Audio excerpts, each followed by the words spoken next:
The new SpongeBob movie, Sponge on the Run, has finally been released on Netflix.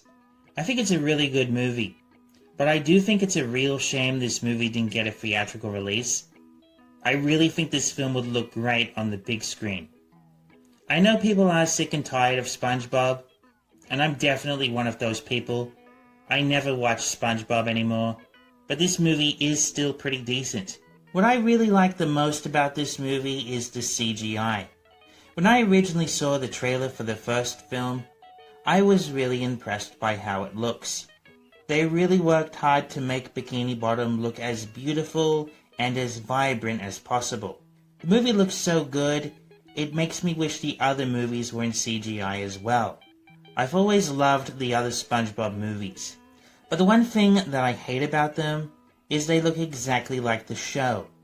I just really feel that if you're paying over $20 to see a theatrical movie on the big screen, they should at least make the film different from the series. That's what the movie experience is all about. It's about experiencing something different that you can't see on TV for free. And that's why I really love this movie. It stands out like a glove compared to the first two films. I admit some people might not agree with me.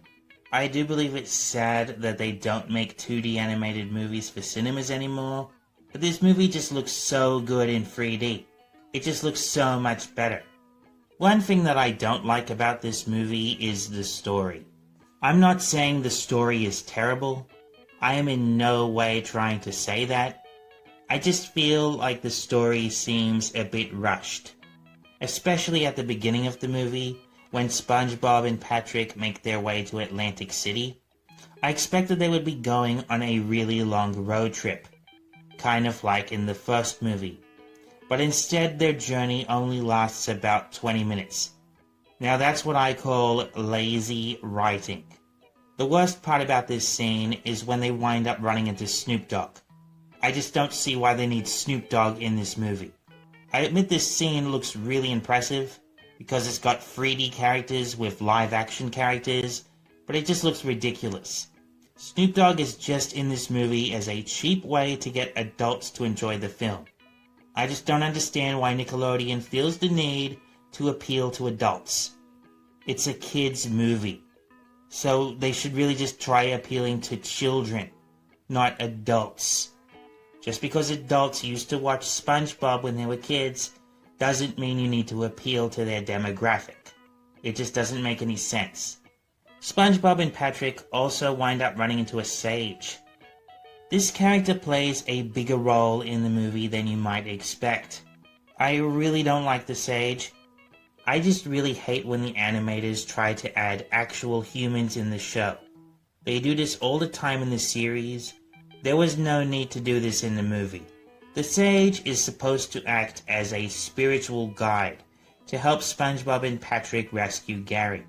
I don't really have a problem with this idea, but does he have to be a tumbleweed?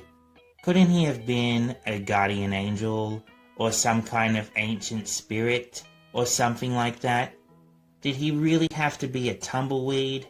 I just really think it's silly that this didn't occur to any of the writers when making this movie.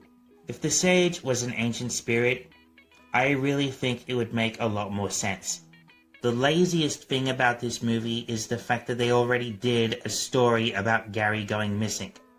I almost feel that they made a mistake not going with their original script ideas. If you recall, when this movie was officially announced, they had a different name for the film. They were originally going to call it the SpongeBob Movie, It's a Wonderful Sponge. I admit this also would have been a pretty lousy idea for a movie, but at least it's different. It's not something they've already done in the series, and you never know. Maybe this idea would have made for a better movie. I'd almost like to see this movie get made someday. Sadly, I guess it will never happen.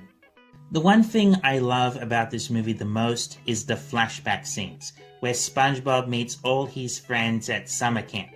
I admit everybody else really hates these scenes for some reason, and I can't fully blame them, but after seeing these flashback scenes of SpongeBob at summer camp, I can't help but think maybe Camp Coral might actually be a pretty good show.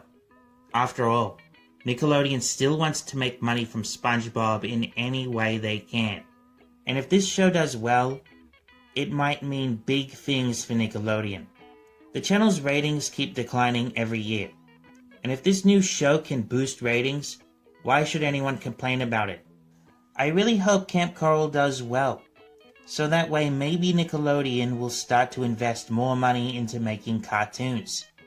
Camp Coral might not be the best show in the world, but I'll take what I can get. Anyway, despite the fact that the plot for this movie isn't very good, I definitely feel that this movie is worth giving a chance anyway because it's so beautifully animated. So I definitely give this movie a 9 out of 10.